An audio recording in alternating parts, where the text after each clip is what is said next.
What's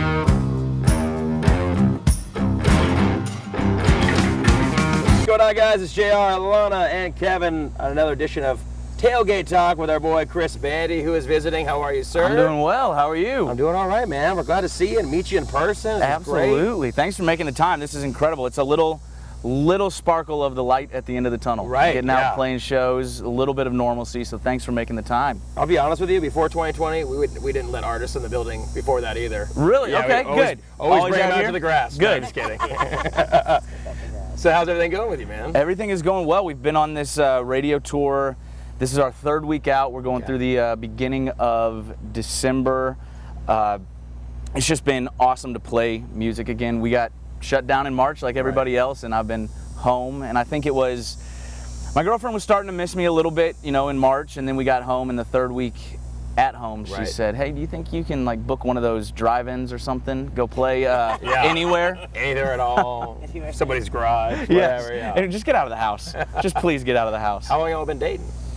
Ooh, 4.5 years. So she's been with you on the grind for a while, huh? So, before we, when I was playing 4-hour cover gigs, making $200 a night, So it's been fun. Now we get to do this. We're on a bus, touring the country, playing shows. Well, when we get back to playing shows, and but it's you're been kind of doing awesome. everything a little bit backwards, though. So because your song's already been out and everybody's playing it, and now you're coming around to all the different stations. Yeah, so it was kind of crazy. I wrote my first single in 2017, and we kind of just put it out into the world. I had no record deal, no publishing deal, no plan at all. We just put it out, hoping that people. We were playing all these shows, didn't have anywhere to send anyone other than, hey, go like us on Facebook, go follow us on Twitter, and we decided to just, haphazardly throw it out on the internet. People started listening to it, they started sharing it with their friends, coming to shows, singing every word back to us. And they say in Nashville that 3 minutes can change your life, and that 3 minutes did, because it got me my publishing deal,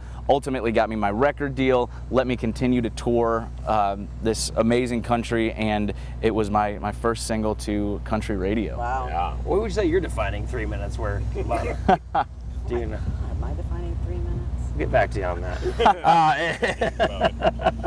Where are you from originally, man? Originally from St. Louis, moved to Mississippi when I was 18 for school. Gotcha. Graduated. Mom and Dad said I needed to get a degree. As soon as I got my degree, 6 days later, I found a place in Nashville, and I've been grinding it out ever since. Well, for people, everybody hears about people moving to Nashville. Once you move to Nashville, what's the first thing you do to take a step towards being in this music business? Mine was, everybody told me to go to open mic nights, songwriter rounds, and just meet as many people as I can. Because country music, Nashville is such a relationship-based community. Sure. So I was going out every single night to writers rounds, open mic nights, anything that I could to meet people. Hey, I'm Chris? Yeah, I said, hey, I'm Chris. I loved your songs. We should write sometime. And that led to getting into different circles, meeting people at publishing houses, meeting other songwriters, and just growing my network. And I was playing, so when I was in college, I played Monday through Saturday at bars down there. So we took Sunday off because they didn't serve alcohol on Sunday. And it's the Lord's Day. It's the Lord's Day, and we would go. So I didn't want to do anything when I moved to Nashville outside of music. Right. So if I needed to pay my rent, I would call up the bar owners that I knew in Mississippi, back in St. Louis, right across the river in Illinois. And I say, hey, do you think I could come play like Thursday through Sunday, make rent, come back to Nashville, and do it all over again? So you never had a real job. You played music to make money while you were in Nashville? While I was in Nashville, yep. Wow. So I had different jobs when I was in high school and stuff like that, but when I moved to Nashville, I knew that I wanted to do music, because everybody said if you have a plan B, it's not going to work. Yeah. If you have a plan B. Who's the first person that you met in Nashville? You were like, holy cow, I can't believe I met this person. Oh, man. Do something for me. Probably Shane Miner and Monty Criswell, who are phenomenal songwriters in town, and they've written. I remember meeting them and like looking at their list of songs that they had written and being like, holy crap, this is big time. Everything that I listened to for the past like 5-10 years. Monty had She Loves Me Like Jesus Does. Shane had Brand New Girlfriend, International Harvester. So that was probably my first moment as being in the scene and not having made it, but having had connections that were better than I could have ever hoped for. So then how do you go from there to being in the studio? I just think it's the reason I'm asking this, because I think it's interesting and people want to know, like, yeah, I heard you moved to Nashville and started music, but it's not just you're there and you're there. It's right. Like, there's a lot of networking once you get there. I got really lucky because one of my best friends to this day, he moved to Nashville around the same time that I did. Yeah. He went into the business side, I went into the songwriter, artist side, and one day he started throwing me shows, just kind of under the table. They were too little money for, he was working at a booking agency. They were too little money for his acts, so he was just trying to help me out, throw me a bone. Nice. And he would send me all these $250 dates, full band for 3 hours. We did that for about 2 months, and then he brought me in to meet his booking agency, which led to me signing with that booking agency, and they kept me out on the road.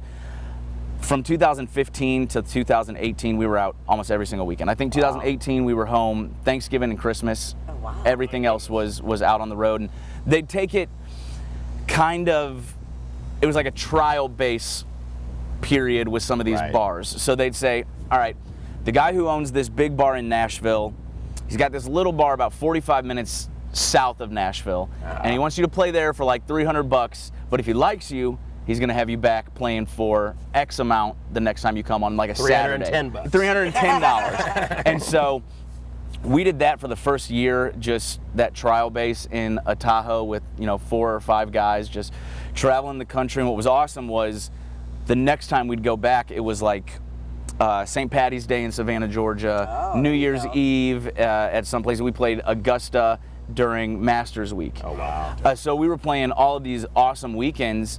And then it got to a point where I kind of got sick of playing the 3-hour cover gigs. So I went to him and I said, hey, I'm going to get burnt out if I keep doing this, because it's not what I'm not playing my music. I'm not getting fans. I want to make the transition to playing my music, maybe 30 minutes for opening up for somebody. Doesn't matter who they are.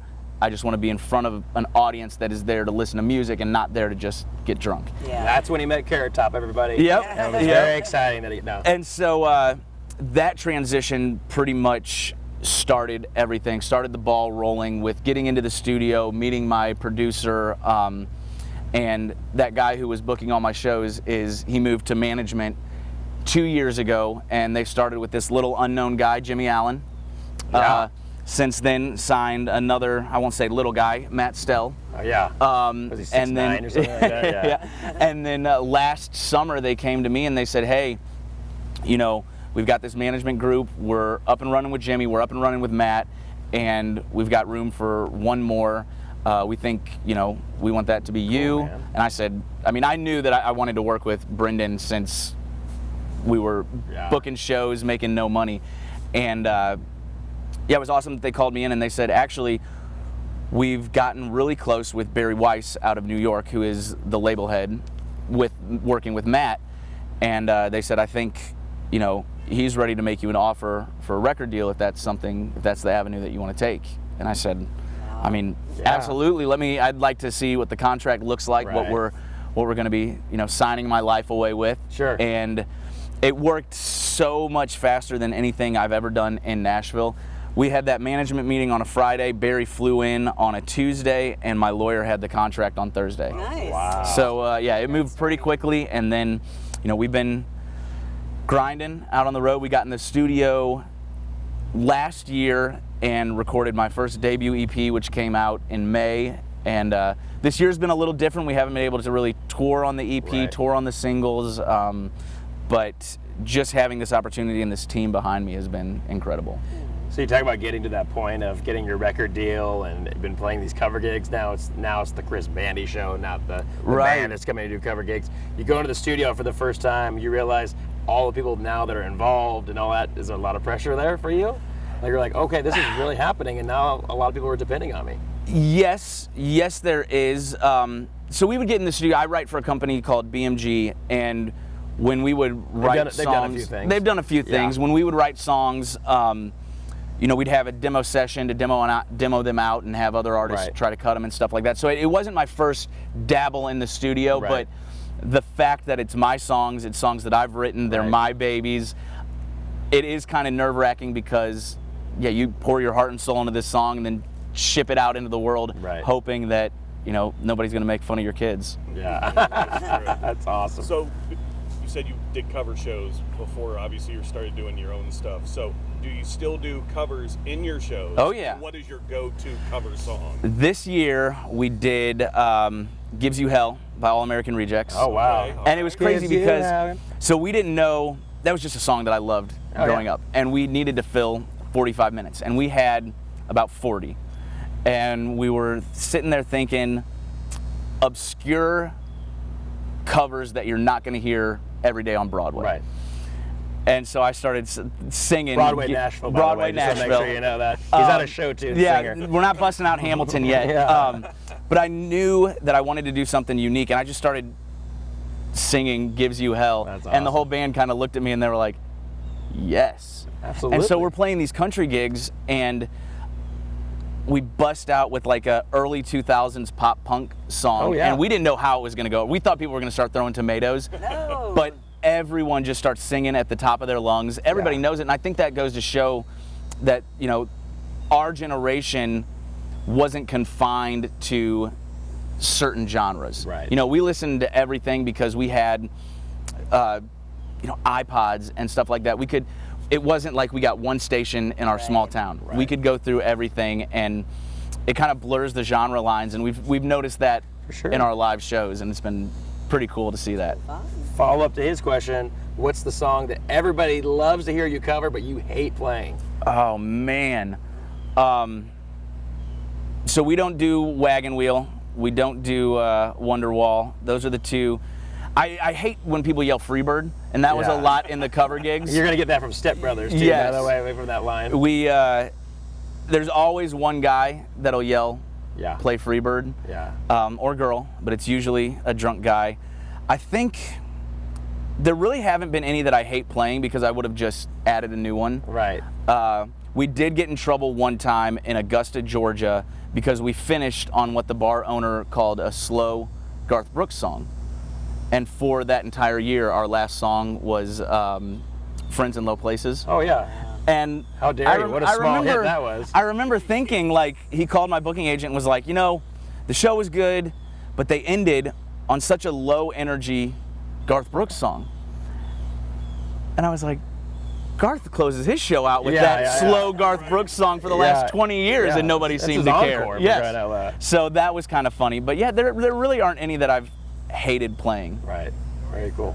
Well, we're going to hear some music from Chris Bandi. Very excited that he's here, and we appreciate you coming by, buddy. Absolutely. So he's going to play Freebird. So excited. Stay here, guys.